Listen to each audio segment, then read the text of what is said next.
고대 그리스 철학자 너무 유명한 사람이죠.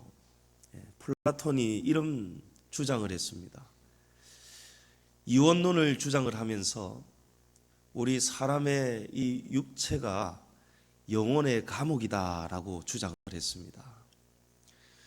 영혼은 선한데 이 영혼이 이 세상 물질 세계에 있는 동안에 이 육신 때문에 육신이라는 감옥에 갇혀서 타락하게 되고 죄를 짓게 된다는 주장이죠. 그래서 육체는 악하다, 육체를 악한 것이다, 이렇게 주장을 하고 묘사를 했습니다. 그런데 성경은 우리의 영혼뿐만이 아니고 우리의 육신, 이 몸도 하나님 앞에서 귀하고 거룩하다라고 말씀합니다. 너희 몸은 하나님의 성전이다라고 말씀합니다. 이 안에 성령이 함께 하시는 줄 알지 못하느냐? 너희 몸으로 하나님께 영광을 올려드리라. 너희 몸으로 하나님께 산 제사를 올려드리라 라고 합니다. 데살로니가전서 5장 23절에도 우리 주 예수님께서 강림하시는 그날에도 우리의 온 몸과 영과 혼, 이런 우리의 소중한 것들을 잘 지켜라 이렇게 우리에게 말씀합니다. 이런 몸과 건강을 지키는 것이 우리 성도에게도 주신 중요한 사명이라는 것을 기억하시기 바랍니다. 그런데 요즘 현대인들이 이 스트레스 때문에 걱정하고 불안해하고 염려하는 이 스트레스 때문에, 모든 만병의 근원이 되는 스트레스 때문에 많이 아픕니다. 멀쩡한 사람이 잘 없습니다. 도심가에 로타리라든지 이런 중심가에 보면은 버젓이 들어서는 새 건물, 기존의 건물 할 것 없이 전부 다 보면, 여러분, 크고 비싼 중심가에 있는 건물들은 다 무엇이 들어서 있지요? 보험회사, 병원, 약국입니다. 그럼 보험회사가 왜 필요합니까? 혹시 만약에 내가 아플 때, 큰 수술하거나 치료비 많이 들어가는 병 걸릴 때에, 그때 만약을 대비해서 우리가 보험을 넣지요. 그러니까 사람이 아플 줄을 예상하고 보험을 찾게 되고, 또 그런 회사들이 점점 커져가고 많아져가고 있습니다. 대부분 큰 자산이 많은 데가 보험회사더라고요. 그리고 각 건물에 쪼개어서 한 층씩 나누어져 들어와 있는, 빽빽하게 들어와 있는 것이 병원들이죠. 치과, 외과, 신경외과, 정신과, 또 내과, 또 가정의학과, 소아과, 이비인후과, 비뇨기과, 내과 했죠. 예. 그렇게 많이 있습니다. 아픈데도 참 다양하고 많습니다. 중하든지 경하든지 현대인 치고 지병이 없는 사람이 없어요. 위장병 없으신 분 한번 손들어 보십시오. 우리 어린이들은 손들어야 될 텐데. 나이가 가면 갈수록 위장병이 생깁니다. 관절염 생깁니다. 또 여러분, 신경 많이 쓰시죠? 밤에 나는 머리만 댔다 하면 막 코 골고 주무신다 하시는 거 한번 손들어 보십시오. 제가 알기로 한 분 정도 계시는 걸로 아는데, 잘 없으실 거예요. 왜 그러느냐? 조사를 해봤더니 문명과 이기가 초고도로 발달해 가면 갈수록 현대인들의 스트레스 지수도 같이 비례한다는 거예요. 그러니까 사람이 편리해지고 잘 살면 잘 살수록, 문명이 초고도로 올라가면 올라갈수록 걱정하고 염려하고 불안한 게 더 많아진다는 거예요. 어린아이들 뭐든지 잘 먹습니다. 잠도 잘 잡니다. 어린아이 치고 밤 새벽 1시, 2시 되도록 잠 못 이루는 어린아이 잘 없습니다. 먹었다 하면 돌아서면 간식 참고 또 뒤적이고, 뭐 좀 먹으면 안 됩니까? 이런. 근데 어른들은 먹으면 소화도 잘 안 될 때도 있죠. 특히 중요한 일을 앞두고 있을 때라든지, 신경 쓸 일이 많을 때라든지. 스트레스는 연구 결과 생각이 많으면 많을수록, 생각의 수준이 고등하면 고등할수록 비례한다, 이렇게 나왔습니다. 그러니까 나는 잠 못 이룬다, 나는 왜 이렇게 잠을 못 이루고 신경 쓸 일이 많고 왜 이럴까? 여러분, 그게 왜 그러냐면 우리 사람이 만물의 영장이기 때문에 그런 거예요. 사람이 똑똑하기 때문에, 사람이 생각이 고등하기 때문에 생각하지도 말아야 될 것까지 자꾸 올라가고 미리 염려하고 걱정하고 불안하니까 이 스트레스가 우리의 몸과 마음을 상하게 하는 겁니다. 여러분, 강아지들 보면은 다 종자가 있습니다. 아주 똑똑한 강아지들이 있어요. 품종이 아주 뛰어나고 똑똑한 강아지들이 있어요. 그런 강아지들은 분양하는 그 비용도 만만치가 않지요. 그런데 그냥 웬만하면 옆집에 새끼 낳으면 얻어 키울 수 있는 그런 강아지들이 있잖아요. 요즘은 그런 강아지들을 믹스견이라고 하죠. 한국말로 잡종, 또 흔히 두루 쓰는 표준말로 똥개. 그냥 품종이 높은 품종이 아니고 그냥 잡종 있잖아요. 믹스견. 근데 연구 결과 믹스견들의 지능 지수는 아주 그 순종보다는 현저히 떨어지지만, 이 믹스견들은 평균 수명이 순종보다도 대부분이 3년에서 5년 정도 더 오래 산다는 거예요. 그럼 제가 왜 그런지 한번 생각을 해봤어요.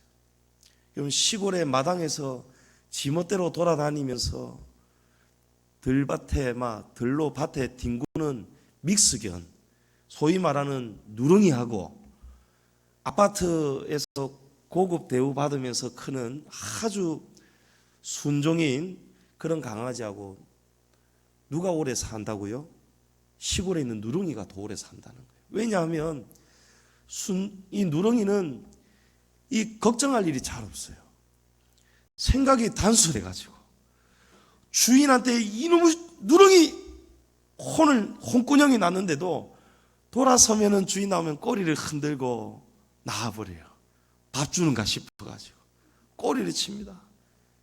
근데 이쁘장하게 막 고급견으로 그렇게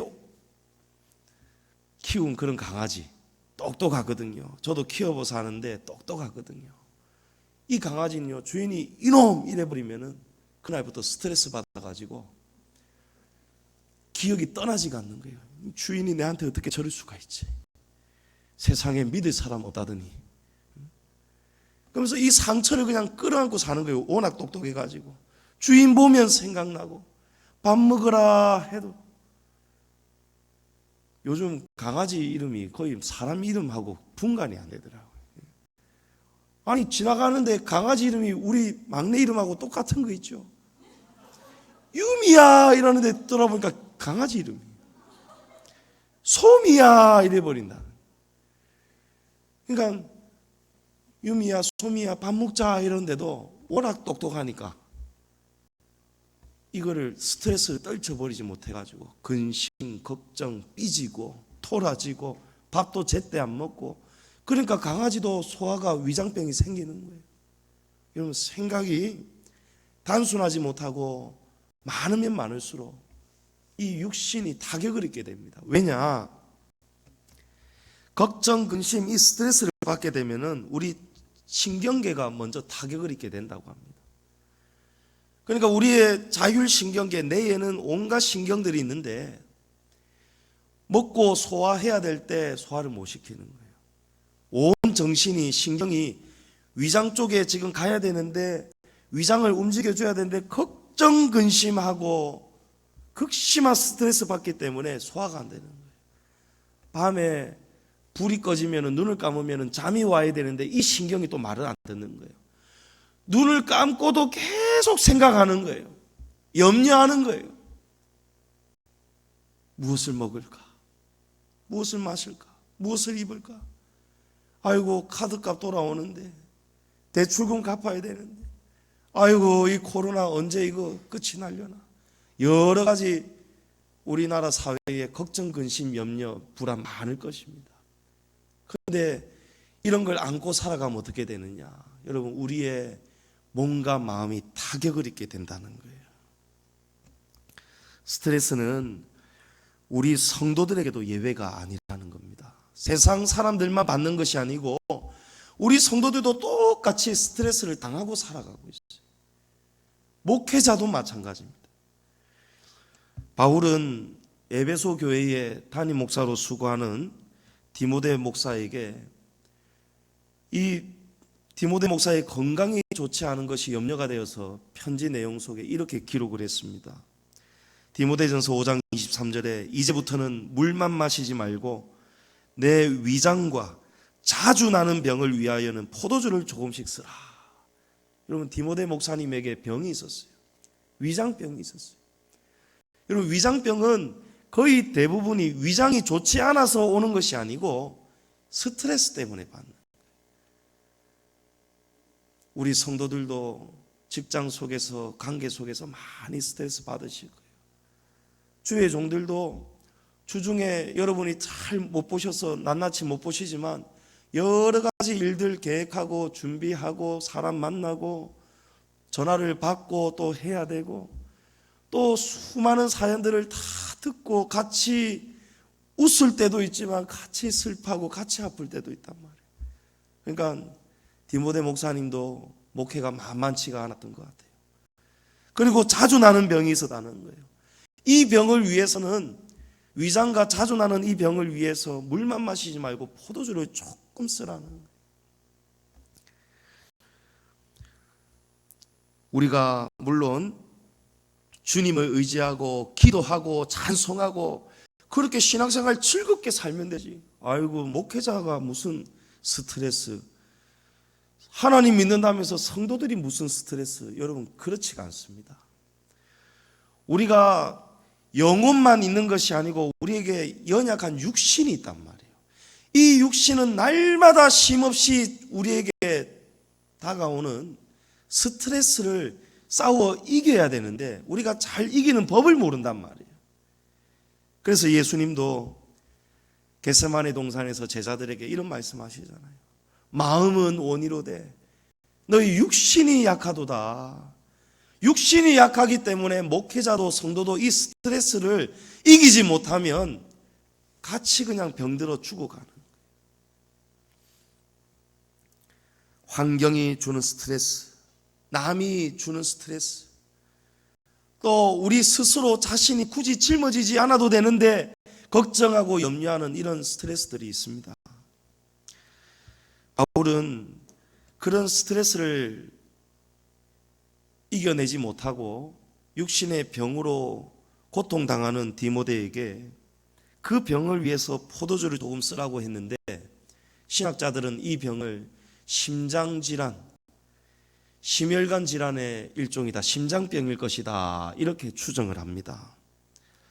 바울은 보통 똑똑한 사람이 아니었어요. 그래서 바울은 디모데의 증상을 들을 때에 이 병에는 포도주가 약이 된다는 것을 바울이 깨달은 것이죠. 이 포도주는 어떠한 기능이 있냐면, 효능이 있냐면 저혈압 환자에게는 이 혈압을 올려주는 약이 되고 불면증 환자에게는 긴장된 근육을 이완시켜주는 숙면을 도와주는 그런 효과가 있다고 합니다. 1980년대 말에 세계보건기구 WHO에서 전 세계인을 대상으로, 각국을 대상으로 심장질환에 관한 연구를 했는데 유독 프랑스인들이 심장병으로 죽는 환자가 전 세계에서 가장 낮았다고 합니다. 그래서 그 원인을 보았더니 프랑스인들은 그 문화가 식사 중에나 아니면 잠자기 전에 소량의 포도주, 이 와인을 조금씩 섭취를 하는 거예요. 여러분, 흥청망청 마시는 그런 술 아닙니다. 약으로 몸을 위해서 조금씩 소량으로 복용을 한다는 거예요. 우리 성경에도 포도주가 우리 몸에 약이 된다는 것을 증언하고 있습니다. 잠언 31장 6절에 독주는 죽게 된 자에게, 포도주는 마음에 근심하는 자에게 줄지어다. 시편 104편 15절에도 사람의 마음을 기쁘게 하는 포도주를 하나님이 우리에게 주셨다는 거예요. 오늘 말씀 또 은혜 받으셔가지고 여러분 가시는 길에 또 포도주 잔뜩 사들고 가고 그러시면 안 되는 거예요. 여러분, 술은 함정이 있습니다. 에베소서 5장 18절에도 술 취하지 말라, 이는 방탕한 것이니 오직 성령의 충만함을 받으라 말씀합니다. 술 취하는 자는 하나님의 나라를 유업으로 못 받는다는 말씀도 있습니다. 그러면 하나님께서 왜 포도주를 우리에게 주셨는가? 여러분, 포도주는 먹고 마시고 취하라고 주신 것이 아니고 약으로 우리에게 주시는 거예요. 잠언 20장 1절에 보면 포도주는 거만하게 하는 것이요 독주는 떠들게 하는 것이라, 이에 미혹되는 자마다 지혜가 없느니라 라는 거예요. 그래서 여러분, 오늘 이 말씀을 잘 들으셔야 돼요. 스트레스를 우리가 받습니다. 스트레스 때문에 잠을 못 이뤄요. 스트레스 때문에 심혈관에 막 이상이 옵니다. 그럴 때에 하나님께서, 우리가 이 육신이 약해서 스트레스를 못 이기기 때문에, 그럴 때에 바울이 디모데에게 말씀한 것처럼 몸의 건강을 위해서, 스트레스를 극복하고 몸의 기능을 완화하고 고침받기 위해서, 도움을 얻기 위해서 조금 쓰라는 거예요.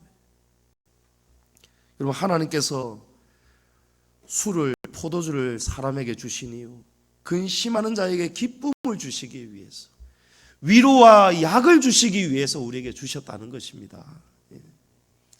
우리에게 누리라고 취하라고 주신 게 아니라는 거예요. 성도 여러분, 스트레스 때문에 우리의 몸과 마음이 지금 많이 상하고 있습니다. 우리는 알지 못하지만 우리의 만병의 근원이 바로 스트레스입니다. 이건 이미 세상에서도 정신과에서도 의학계에서도 다 밝혀진 사실이지 않습니까? 오늘 말씀도 예수님께서 우리가 받을 스트레스가 대표적인 게 뭔가를 알고 하시는 말씀이에요. 우리가 다 어디에 스트레스를 받습니까? 무엇을 먹고 마시고 입을까? 의식주, 먹고 사는 문제예요. 살다가 보면 어떻게 염려하지 않을 수가 있겠습니까? 그러나 성경을 보면은 우리가 염려를 극복하고 스트레스를 극복하고 살 수 있는 방법이 있습니다. 스트레스에는 크게 대표적인 세 가지의 심리가 있습니다. 첫 번째로 불안입니다. 불안. 지금 코로나 사태가 이토록 길어질 줄 우리가 몰랐습니다. 사스 때에도 메르스 때에도 이렇게 길지 않았을 뿐더러 경제적으로 이렇게 사회가 타격을 입진 않았습니다. 그런데 경제적으로 여유가 조금 있는 분들, 미리 모아둔 동산이 있는 분들은 버틸 수가 있지만 매달 이렇게 딱 유지가 되지 않으면 큰일 나는 분들이 있잖아요. 대출금, 원금과 이자를 마련해야 되고, 가정을 위해서, 또 자녀들 학자금, 또 양육비, 생활비, 이런 것들이 매달 딱 요만큼 딱 들어와야 딱 사라지는 그런 분들, 얼마나 지금 많은 염려, 불안, 스트레스 받겠습니까? 그런데 그 불안이 우리의 마음속에 찾아올 때 그 불안을 우리가 신앙으로, 성경이 알려주시는 방법으로 이겨내지 못하면 우리의 몸이 타격을 입게 되고 상하게 된다는 거예요. 그리스도 앞에 서기까지 우리의 이 몸이 강건하게 보존될 수가 없다는 것입니다. 세상 근심, 걱정, 염려, 스트레스, 특별히 불안은 우리의 심령을 상하게 하고 우리의 몸을 사망에까지 이르게 합니다. 고린도후서 7장 10절에 하나님의 뜻대로 하는 근심이 있습니다. 여러분, 걱정도 똑같은 걱정이 아니에요. 하나님의 뜻대로 하는 근심은 후회할 것이 없는 구원에 이르게 하는 회개를 이룹니다. 그러니까 우리가 주님 안에서 걱정해도 주님 안에서 걱정해야 되는 거예요. 우리의 영혼을 위해서, 영원한 세계를 위해서. 그러나 세상 근심은 사망을 이룬다라고 합니다. 무엇을 먹을까 마실까 입을까, 여러분, 세상살이에 대한 근심은 우리를 사망을 이루게 한다는 거예요. 잠언 15장 13절에도 내 마음의 즐거움은 얼굴을 빛나게 하여도 마음의 근심은 심령을 상하게 하느니라. 여러분, 세상 근심, 불안은요, 우리의 마음도 상하게 하고 심령을 상하게 하고 우리의 육신을 사망에까지 이르게 한다는 거예요. 제가 지난 주일 장례식장 조문을 다녀왔습니다. 우리 어느 목사님 아버지께서 돌아가셨어요. 이 아버지는 우리 같은 교단이고 인근 교회의 집사님이셨는데, 바로 망미동 저 밑에 부산은행 그 거리에 가면은 이비인후과 의원을 운영하시는 그런 의사 선생님이셨어요. 원장님이셨어요. 나이도 65세밖에 안 되셨거든요. 저도 작년인가 재작년에 이 성대 결절 때문에 갔더니 진심으로 저를 걱정하시면서 이거는 조금 심각해서 내가 진료 의뢰서를 써줄 테니까 저 한서병원에 계시는 내 은사 선생님한테 한번 보이는 게 좋겠다. 그래서 정말 친절하게 제게도 대해주셨고 제가 그 인상이 참 깊었습니다. 그런데 그분이 갑자기 돌아가셨다는 거예요. 저 진짜 거짓말 같았습니다. 제가 조문을 가서 그 아들 되는 목사님에게 물어봤어요. 아이고 목사님, 아버지가 갑자기 어떻게 돌아가시게 되었느냐, 난 믿기지가 않는다 하니까 하는 말이, 이번에 코로나 이렇게 길어지면서 너무 스트레스를 많이 받으셨다는 거예요. 아이고 왜? 다 힘든데 도대체 어떤 스트레스냐. 이 건물을 무리를 해서 큰 빚을 내가지고 건물을 이제 사면서 병원을 이제 운영을 한 지가 한 10년쯤 됐는데, 그동안에는 제때 매달마다 어느 정도의 기존 수입이 유지가 되었는데 코로나가 오고 나서 하루에 환자가 10명이 안 된다는 거예요. 환자가 와도 오기를 꺼린다는 거예요. 왜냐하면 그 바로 옆에 약국에 마스크 산다고 날마다 수백 명씩 줄을 지어가지고 환자가 처방전을 받아도 약국 약사에게 약을 받기가 힘든 거예요. 약사 인력이 부족하니까.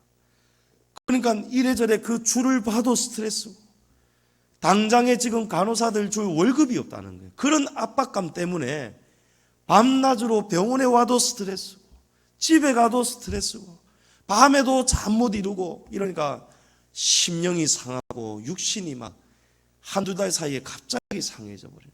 그리고 밤 사이에 심근경색으로 심장마비로 돌아가셨다. 여러분, 스트레스가 이렇게 무서운 것입니다. 그런데 우리가 이 스트레스를, 이 불안, 염려를 어떻게 해야 이길 수 있습니까? 오늘 예수님이 어떻게 해야 이길 수 있다고 말씀하십니까? 염려하지 말라는 거예요. 여러분, 이것이 예수님이 오늘 우리에게 말씀해 주시는 방법입니다. 우리는 염려할 수밖에 없는데 그걸 염려하지 말라는 것입니다. 이걸 방법이라고 예수님이 우리에게 말씀하시는 거예요. 이 말씀만 하시면은 참 예수님 성의 없으신 것 같습니다. 우리는 걱정할 일이 산더미 같은데 걱정하지 않을 수가 없는데 어떻게 예수님, 너희 염려하지 마라. 무엇을 먹을까 마실까 입을까 염려하지 마라. 염려할 수밖에 없는데 방법이 염려하지 말라는 거예요. 근데 예수님이 친절하게 설명해 주시죠. 예수님이 예를 들어 주십니다. 26절에 공중의 새를 보라는 거예요. 공중의 새는 심지도 않고 거두지도 않고 창고에 모아들이지도 않는데도 하늘에 계시는 너희 하늘 아버지께서 이렇게 양육하고 길러주시지 않느냐? 너희는 이것들보다도 더 귀하지 아니하냐? 그걸 정말 모르느냐? 이걸 물으시는 거예요. 여러분 아멘이십니까? 저와 여러분이 공중의 새보다 귀하지요?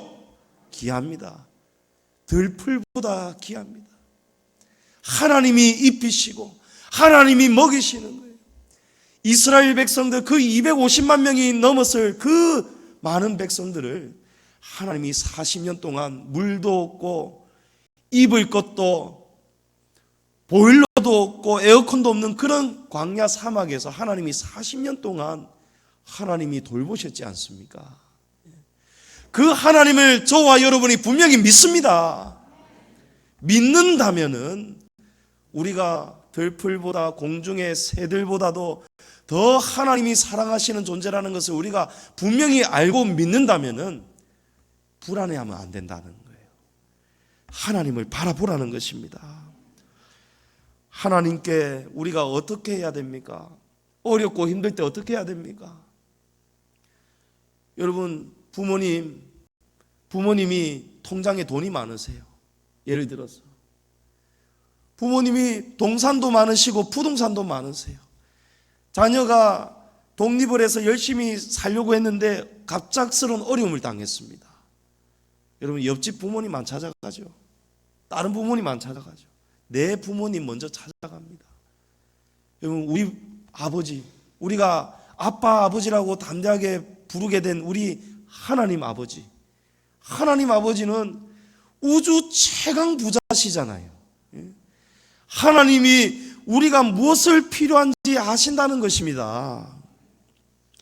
그래서 우리는 하나님께 찾아가야 됩니다. 어떻게 해요? 기도로 찾아가야 됩니다. 하나님, 제가 지금 이렇게 어려움을 겪고 있습니다. 하나님 아시지요? 도와달라고 해야 됩니다. 우리가 얻지 못하면 구하지 않기 때문이다 라고 말씀하지 않습니까? 여러분 어렵다 힘들다 하면서 기도의 자리는 머뭇거리시는 분 많으실 것입니다. 여러분 기도도 습관입니다. 예수님은 습관을 따라 기도하러 가셨어요. 여러분 기도하는 습관을 가지시기를 축복합니다.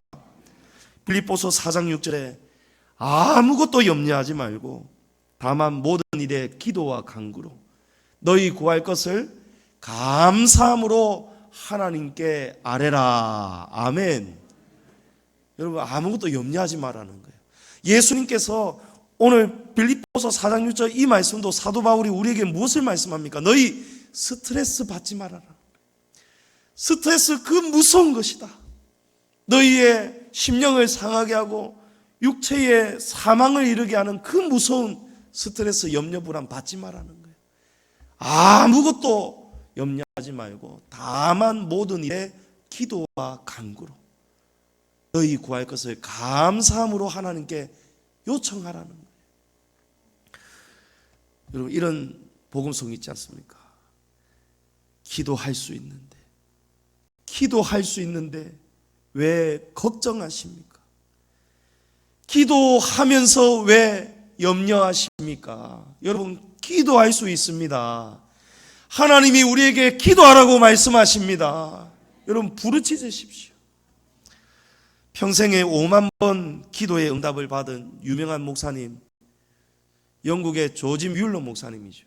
이 목사님은 평생에 5개의 보육원, 약 15만 명의 고아들을 돌보시는 사역을 했습니다.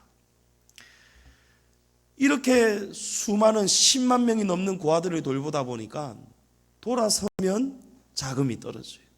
돌아서면 양식이 떨어져요. 한 날도 지금 양식이 툭 떨어졌는데 여러분 걱정, 염려, 스트레스 많이 오겠죠. 한두 명이 아니라고요. 15만 명이라고. 15만 명. 여기저기에 5군데 고아원을 운영하고 있는데 먹을 양식이 없는 거예요. 그래서 기도했다고 합니다. 오 하나님, 이 수많은 아이들이 굶주리고 있습니다. 하나님, 저는 굶어도 괜찮지만 이 아이들은 굶으면 저는 볼 자신이 없습니다. 하나님, 일용할 양식을 내려 주옵소서. 기도를 하였는데요, 이건 실화잖아요.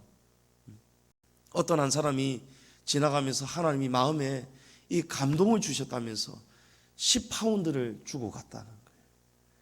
조지 뮬러 목사님은 지금부터 한 150년 전의 사람인데 이 10파운드가 우리 원화로 계산하면 한 만 몇천 원밖에 안 됩니다. 근데 아마 150년 전에 이 10파운드는 그 가치가 어마어마했겠죠. 100만 원, 200만 원 했을 것입니다. 하나님이 기도하니까, 요청하니까 사람의 마음을 감동시켜서 이스라엘 백성들에게 까마귀를 보낸 것처럼 보내주시더라고요. 우리 양지중앙교회가 극심한 재정의 어려움을 겪고 있을 때에 원로 목사님, 사모님 수년 동안 사례 제대로 못 받고 계실 때에 요 인근에 어느 집사님이 생면부지인데도 기도하고 있는데 하나님이 양지중앙교회 목사님 많이 어려운데 가서 내가 좀 도와라, 이 마음에 감동을 주셔가지고 그 큰 고액의 수표를 몇 장을 가지고 오셔가지고 목사님, 사모님 힘내세요 하고 위로하고 갔잖아요. 하나님이 우리 그 집사님 까마귀를 보내주셔가지고 하나님이 다 알고 계시다니까요. 너에게 무엇이 필요한지 주님 다 알고 계시다는 거예요. 또 한날은 윌로 목사님이 또 양식이 뚝 떨어졌는데 그날은 어디 빌리러 갈 수도 없어요. 왜냐하면 폭우가 쏟아지는 거예요. 그때 또 목사님이 기도했어요. 무릎을 꿇고 기도하였더니 기도가 끝날 즈음에 누가 똑똑하고 들어오는데 문을 열고 보니까 문 앞에 큰 마차 수레가 몇 대가 되어져 있는 거예요. 그 수레마다 전부 다 갓 구운 빵하고 신선한 우유가 가득 실려 있는 거예요. 이 마차를 끌고 온 사람하고 인근의 공장의 대표가 왔는데요, 오늘 원래 우리 공장 전체 직원 야유회를 하려고 이렇게 너무 많은 음식을 준비를 했는데 폭우로 취소가 돼가지고 이 음식을 어떻게 할까 고민하다가 이 고아원이 생각이 나서 들고 왔습니다. 이거 아이들 좀 많이 먹여주십시오 하고 들고 왔다는 거예요. 성도 여러분, 시편 68편 5절에 이런 말씀이 있습니다. 그의 거룩한 처소에 계신 하나님은 고아의 아버지시며 과부의 재판장이시라. 여러분, 하나님이 우리의 아버지가 되어주신다니까요. 가장 가난하고 소외된 이웃이 고아와 과부입니다. 하나님께서 고아와 과부만 도와주시겠다고 이 말씀을 하시는 것이 아니고 가장 소외받는 이 사람도 하나님이 돌봐주신다는 것을 우리에게 말씀하시는 거예요. 오늘 이 말씀도 공중에 나는 새를 바라는 거예요. 성도 여러분, 우리가 불안이 오는 스트레스를 어떻게 해야 이길 수 있습니까? 공중에 나는 새를 바라보는 거예요. 공중에 나는 새도 입히시고 돌보시고 먹이시는 그 하나님을 깨닫는 것입니다. 그래야 우리가 불안한 스트레스를 이겨낼 수 있습니다.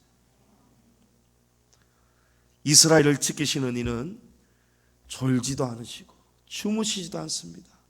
그 하나님이 저와 여러분의 아버지이심을 믿으시기 바랍니다. 여러분, 두 번째 심리는 좌절입니다. 좌절. 첫 번째가 불안이고 두 번째는 좌절입니다. 좌절은 실제로 실패해서 오는 좌절감도 있지만 미리 안 될 줄을 알고 예견함으로 찾아오는 좌절감도 있습니다. 하나님이 인정하셨던 의인 욥이라는 사람을 우리가 잘 알죠. 어느 날 욥에게 원수 사탄이 나타나서 큰 좌절감을 안겨다 줍니다. 한날에 10자씩 아들 7, 딸 3이 다 죽어버리죠. 뿐입니까? 전 재산 가축하고 종들까지 다 죽어버립니다. 강도를 만나가지고. 또 욥은 자신의 몸에 여러 질병들이 생기죠. 여러분, 이것도 극심한 스트레스예요. 전부 다. 욥의 인생이 다 망가져 버렸습니다. 그래도 남아있는 아내는 위로가 되어야 될 텐데 이 아내도 스트레스를 줍니다. 하나님을 욕하고 남편 보고 죽으라고 합니다. 여러분, 스트레스, 우리 안에서 만들어지는 스트레스도 있지만 대부분의 스트레스는 밖에서 옵니다. 밖에서 오는 스트레스 중에 가장 강력한 스트레스가 뭐냐면 가장 가까운 사람에게서 받는 스트레스예요. 가족에게, 아내에게, 남편에게, 자식에게, 부모와 자식 간에, 또 우리 교회 공동체로 보면은 우리 한 식구인데 우리 서로 간에 주고받는 스트레스가 얼마나 우리 서로를 아프게 하는지 모릅니다. 욥이 얼마나 스트레스를 받았냐면 몸에 막 병이 다 생기죠. 물론 사단이 가져다 주었지만 욥도 많이 아팠을 거예요. 그런데 설상가상으로 욥의 세 친구 엘리바스와 또 빌닷과 소발이 찾아와서 차례대로 원투 쓰리 펀치를 먹여요. 마지막에 엘리우라는 사람까지 나타나서 욥에게 더 그냥 낭패감, 좌절감을 안겨다 줍니다. 욥기 1장 20절에 보면 욥이 얼마나 스트레스를 받았는가. 욥이 겉옷을 찢고 머리털을 밀었다는 거예요. 얼마나 괴로우며, 여러분 표현할 수 있는 극도의 고통을, 고난을 표현하는 거 아니겠습니까? 그런데 욥이 이 스트레스를 어떻게 바꿉니까? 욥이 이 스트레스를 그대로 안고 겉옷을 찢고 머리털을 밀면서도 땅에 엎드려서 하나님께 예배했다는 거예요. 이르되 내가 모태에서 알몸으로 나와 싸운즉 또한 알몸이 그리로 돌아가올지라. 주신이도 여호와시요 거두신이도 여호와시오니 여호와의 이름이 찬송을 받으실지니이다 하고 이 모든 일에 욥이 범죄하지 아니하고 하나님을 향하여 원망하지 아니하니라. 여러분, 욥이 좌절의 스트레스에 빠져 있을 때 욥은 어떻게 했다고요? 하나님을 원망하지 않았다는 것입니다. 욥이 하나님 앞에 예배했다는 거예요. 나의 유일한 소망은 이렇게 실패할 대로 실패한 인생이 되어버린 내가 유일하게 붙잡을 소망은 여호와 하나님이라는 것을 더 깨닫게 되었다는 거예요.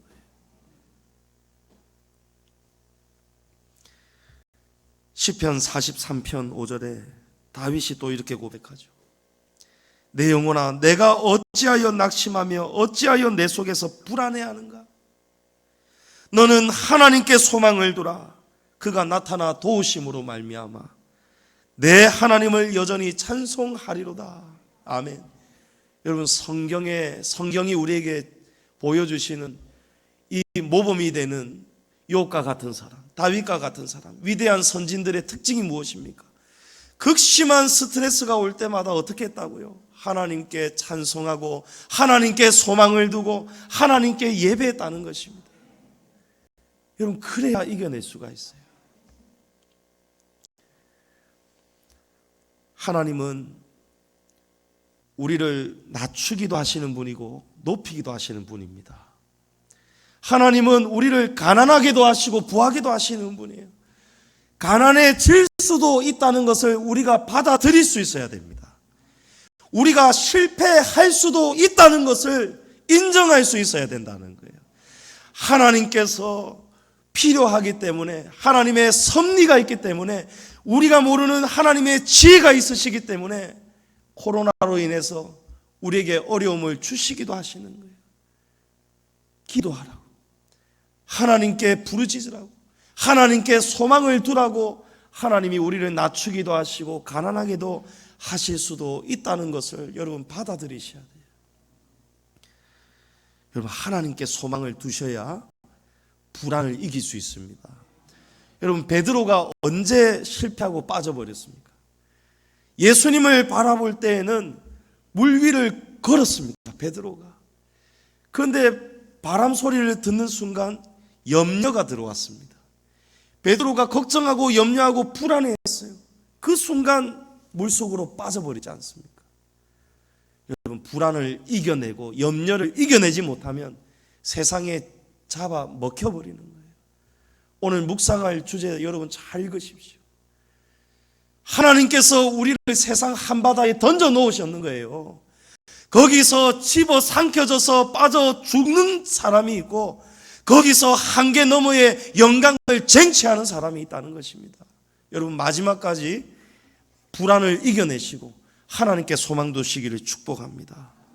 여러분, 마지막 세 번째는 어떤 스트레스냐? 갈등입니다. 갈등. 갈등은 관계 속에서 오는 스트레스입니다. 우리가 받는 스트레스는 육체적인 한계보다도 정신적인 한계에 부딪혔을 때 우리를 괴롭게 합니다. 그리고 조금 전에 말씀드린 것처럼 먼 사람보다도 가까운 사람이 던지는 한마디,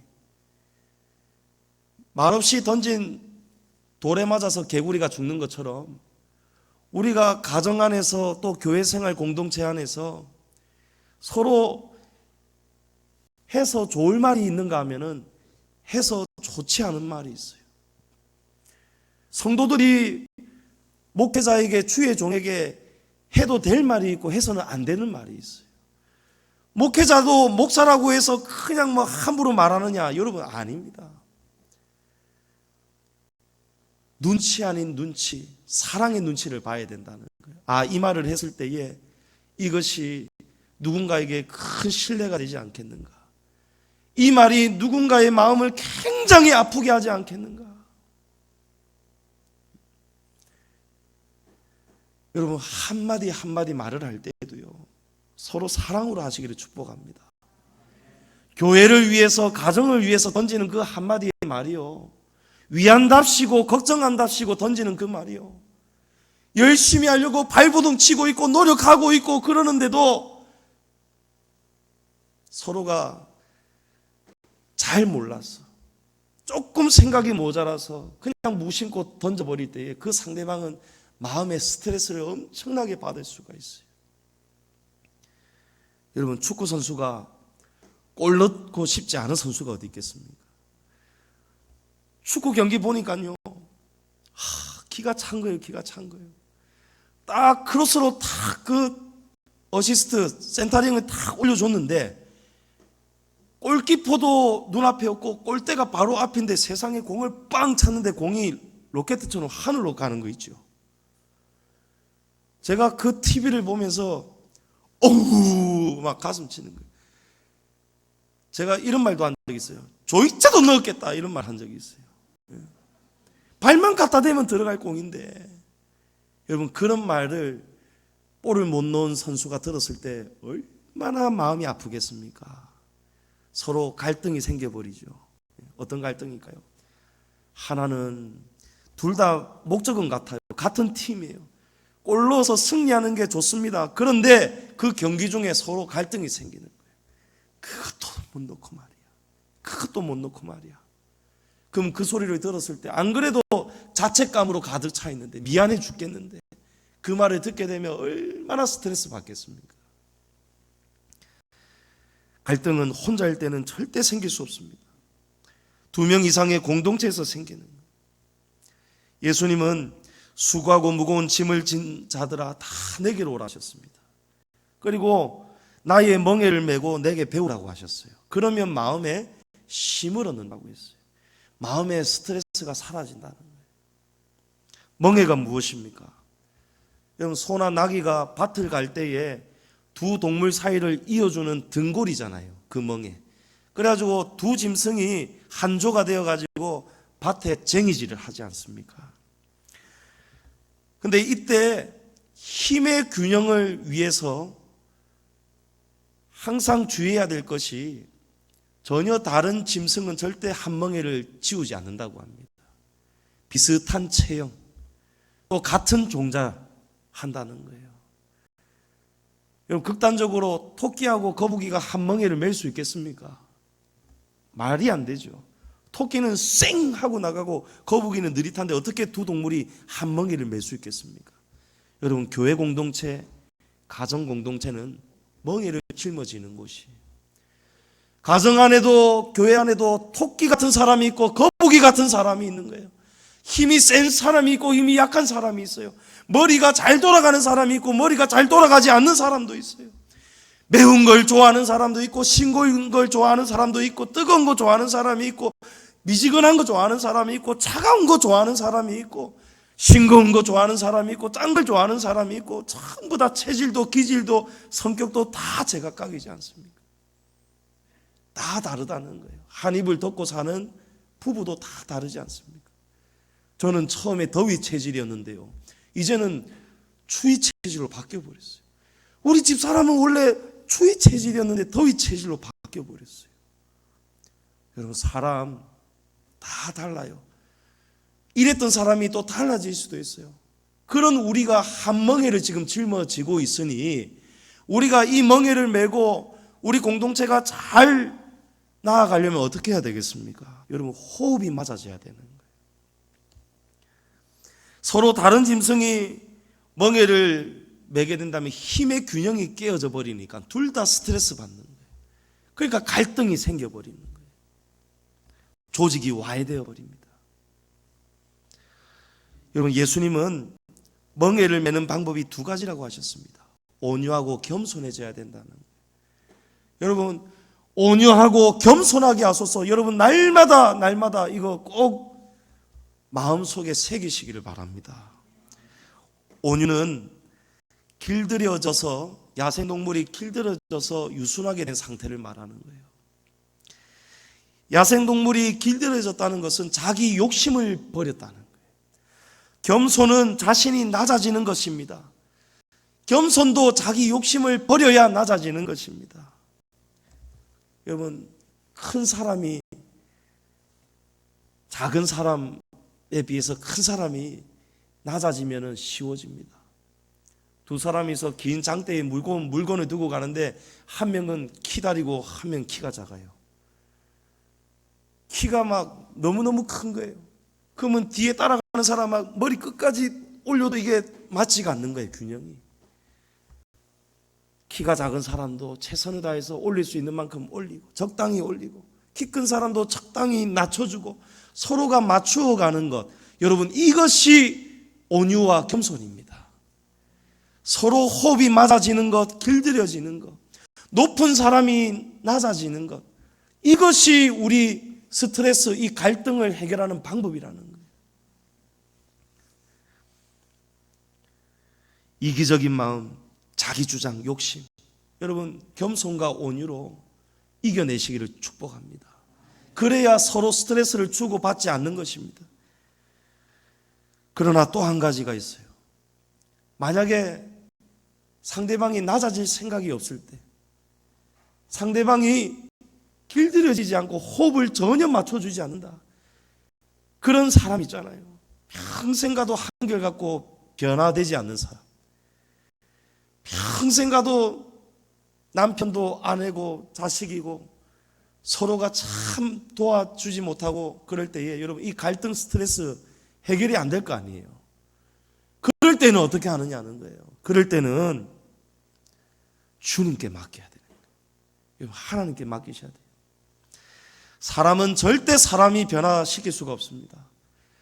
그런데 우리가 알면서도 자꾸 사람이 사람을 간섭하고 찌르고 후벼파고 쓴소리를 해대고 독설을 내뱉고, 그러니까 서로가 스트레스를 주는 사람도 스트레스고 받는 사람도 스트레스고, 이거는 서로 사는 게 아니고 서로 죽는 거예요.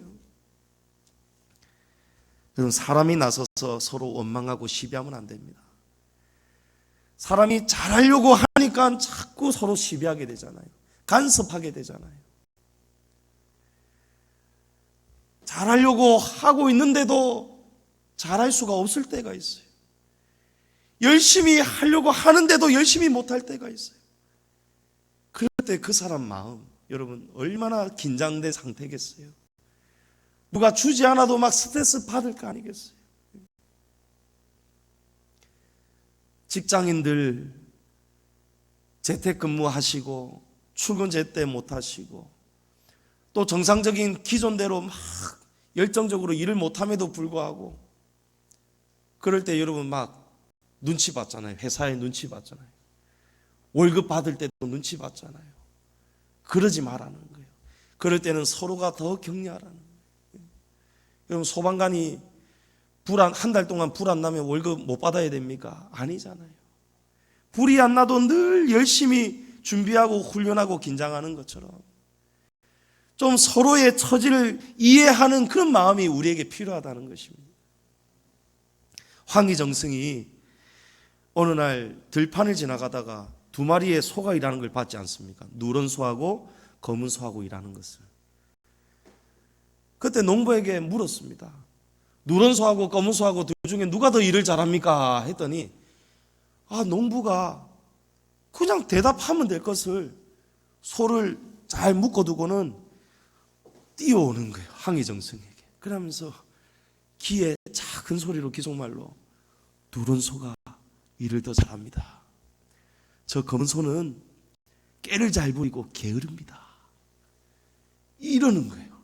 그러니까 황희정승이 아이고 미안하게 시리 그냥 거기서 그냥 말해주면 될 일이지 일하시다 말고 소를 묶어두고 이렇게 멀리까지 뛰어오셔서 이렇게 얘기를 해주시느냐 했더니 그 늙은 농부가 이 짐승도 기가 있는데 들으면 마음이 좋지 않겠지 않습니까? 소가 말은 못해도 다 알아듣습니다 라는 거예요. 제가 이 예화를 왜 드느냐, 소의 마음을 살피는 것처럼 우리도 서로 마음을 좀 살피자 이런 게 아니고, 저는 이 늙은 농부의 관점에서 감동을 받는 거예요. 이 농부는 다 알고 있다는 거예요. 농부가 검은 소에게 한 번도 말하지 않았을 거예요. 너 왜 맨날 게으름 피우냐? 핀잔을 안 주었어요. 근데 안 했다고 해서 농부가 모르느냐? 아니라는 거예요. 농부는 다 알고 있다는 거예요. 농부가 어느 소가 착한 소인지 어느 소가 게으른 소인지 다 알고 있다는 거예요.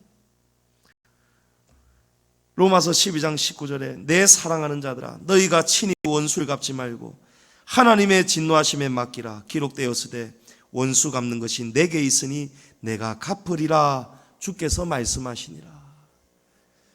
여러분, 왜 이 말씀을 드리는지 이제 아시겠죠? 우리가 갈등이 해결이 안 될 때에 이 갈등의 수위가 점점 올라가 버립니다. 부부 간의 갈등이 올라가면 갈수록 언어 폭력이 나오고 심지어는 진짜 폭행이 나오잖아요. 살인까지 나오게 되잖아요. 우리 교회 생활 안에서는 어떻습니까? 갈등이 있으면 어떻게 돼요? 마음이 계속 딱딱해져 갑니다. 표정이 굳어져 갑니다. 말도 섞기 싫어요. 원수마귀는 목회자하고 1차적인 이간질의 목표가 딱 목회자하고 성도입니다. 부교육자들도 아니에요. 담임 목사하고 성도를 그냥 멀어지게 만들어버립니다. 그 원인은 어디에 있느냐? 갈등에 있어요. 갈등. 담임 목사가 생각하는 거하고 내 생각하는 거하고 다를 때, 내가 잘못하는 거를 말씀으로 목사님이 설교하고 전할 때에 그때 우리의 마음이 겸손하게 받아들이는 것이 아니고 갈등하게 되는 거예요. 그러면서 살살 피하게 됩니다. 그러면 이 갈등이 딱딱해지면 딱딱해질수록 나중에 어떻게 됩니까? 포악성이 나오죠.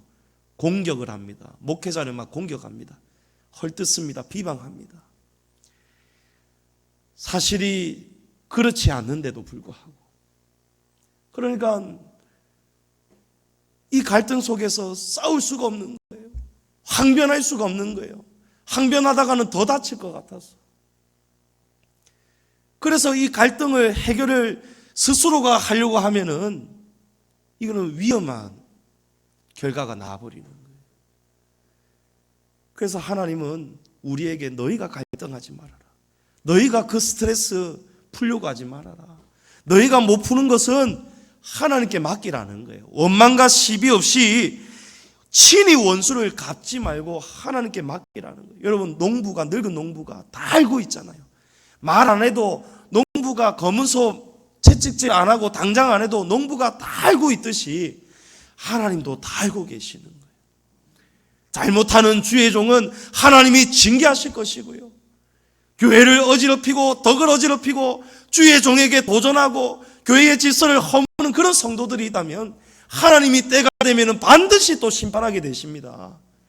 그래서 그런 갈등 속에서 우리는 어떻게 해야 되느냐? 서로가 서로를 불쌍히 여겨야 돼요. 불쌍히 여기고 용서하고 사랑해야 돼요. 하나님께 맡겨야 된다는 것입니다. 그러면 하나님이 반드시 때가 되면 주님이 친히 다스리십니다. 다윗은 여호와는 나의 목자시니 내게 부족함이 없습니다 라고 했어요. 다윗처럼 스트레스 많았던 사람이 또 잘 없었을 것 같아요. 아들이 반역을 일으키죠. 아버지 침상 범해버리죠. 또 아들이 죽어버리죠. 또 딸이 강간을 당하죠. 이복 오빠에게.